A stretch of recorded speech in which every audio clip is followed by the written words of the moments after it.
Total 78% investasi mangkrak diselesaikan, 3 triliun terdapat di Maluku.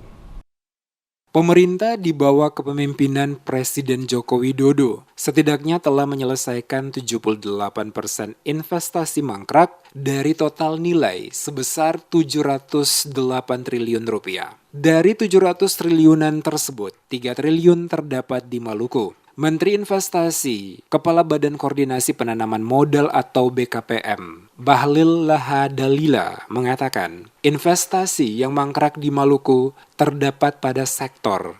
Saat ini katanya sudah ada progres penyelesaian, baik oleh pengusaha maupun masyarakat terkait yang difasilitasi oleh pemerintah daerah. Hal ini dikatakan Menteri Bahlil saat berkunjung ke Kota Masohi pada Sabtu 20 Agustus, tepatnya di Kelurahan Banda Baru, Kecamatan Amahai, dalam rangka berziarah ke makam kakeknya. Bahlil mengatakan, penertiban investasi mangkrak merupakan tujuan utama untuk memajukan Indonesia. Bahlil menjelaskan kementerian yang dipimpinnya telah mencabut 2068 izin usaha pertambangan atau IUP dari sebanyak 2078 IUP.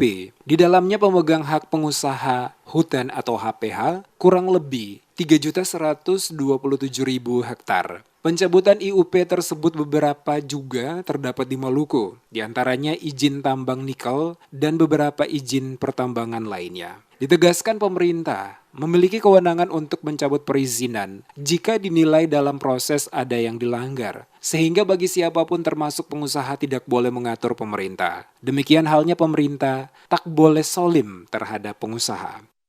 Ketika saya menyampaikan tentang investasi mangkrak 708 triliun yang sudah terjadi sejak beberapa waktu yang lampau, sekarang realisasinya sudah mencapai 78%. Artinya tinggal 100 triliun lebih dikit selesai.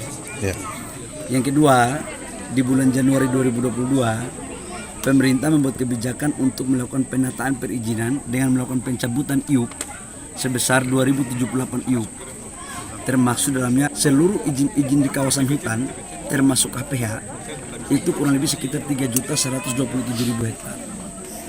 Nah, kalau ditanya apakah dalam 708 triliun tersebut ada termasuk bagian yang mangkrak di Maluku, itu ada. Perkebunan di wilayah, kalau tidak salah itu saya lupa kabupatennya, itu total nilai investasinya itu kurang lebih sekitar 3 triliun lebih. Diketahui kunjungan Menteri Bahlil ke Kota Masohi dalam rangka silaturahmi dengan keluarga dekatnya dan juga berziarah ke makam kakeknya yang semasa kecil Bahlil tinggal dengan almarhum di Banda Baru.